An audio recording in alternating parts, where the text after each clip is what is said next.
Menurut cerita orang tua-tua beberapa abad yang lalu, di suatu desa tinggallah seorang lelaki bernama Datu Kalaka.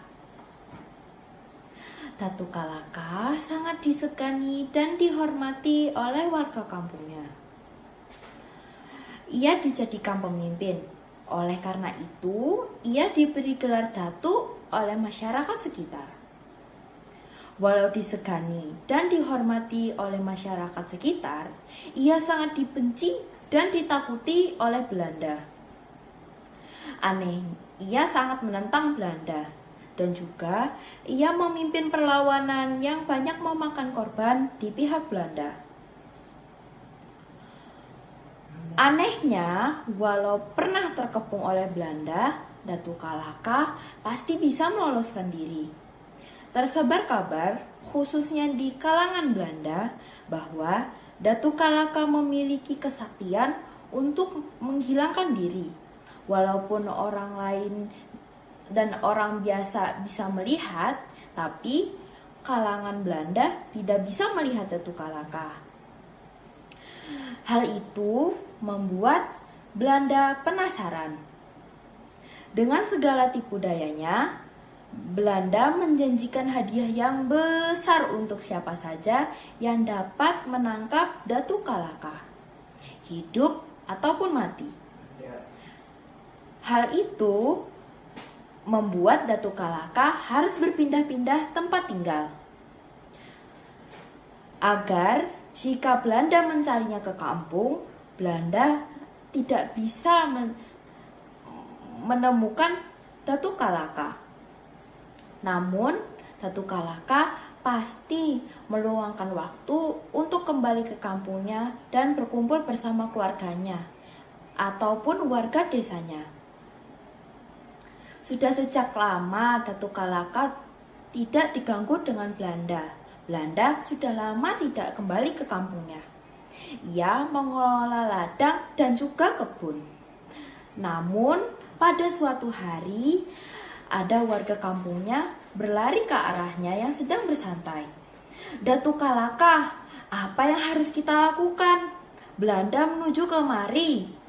Mereka sepertinya mencari kamu, Datu Kalaka.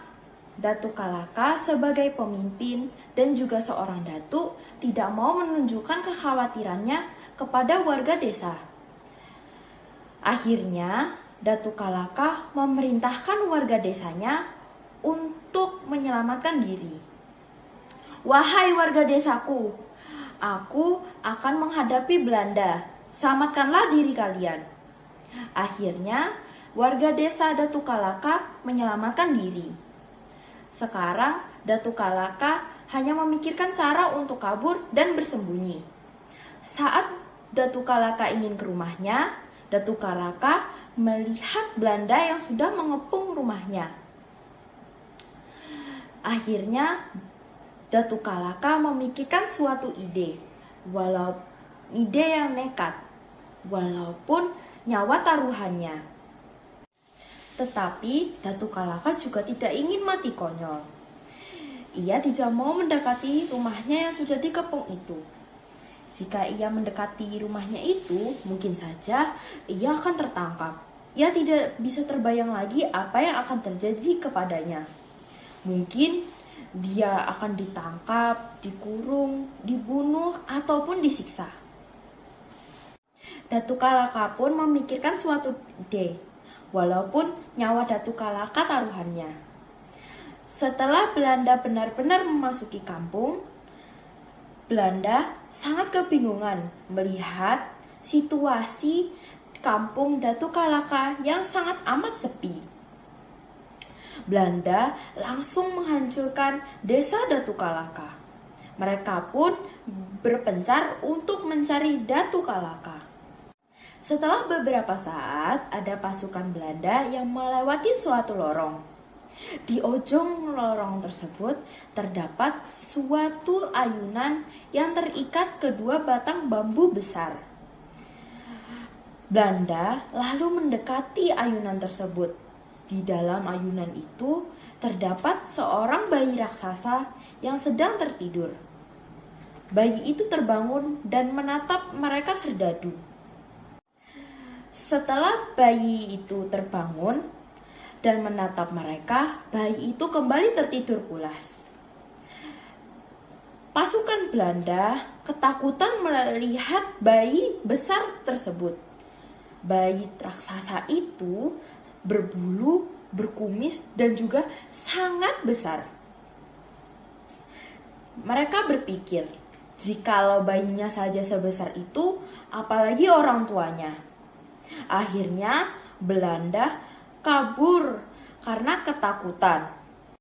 Sekarang di Kabupaten Hulu Sungai Tengah ada kampung bernama Kalaka. Di dalam kampung itu ada makam yang nisan lainnya berjarak kurang lebih 2 meter. Orang sekitar percaya bahwa makam itu adalah makam Datu Kalaka. Kisah ini menggambarkan tentang sifat-sifat yang harus dimiliki seorang pemimpin, yaitu pertama, kecerdikan dan keberanian mengambil resiko. Kedua, cerita ini menggambarkan tentang sifat-sifat yang harus dimiliki seorang pemimpin, yaitu pertama, kecerdikan dan keberanian mengambil resiko. Kedua, rela berkorban, bertanggung jawab, dan mementingkan kepentingan orang banyak daripada diri sendiri. Terima kasih.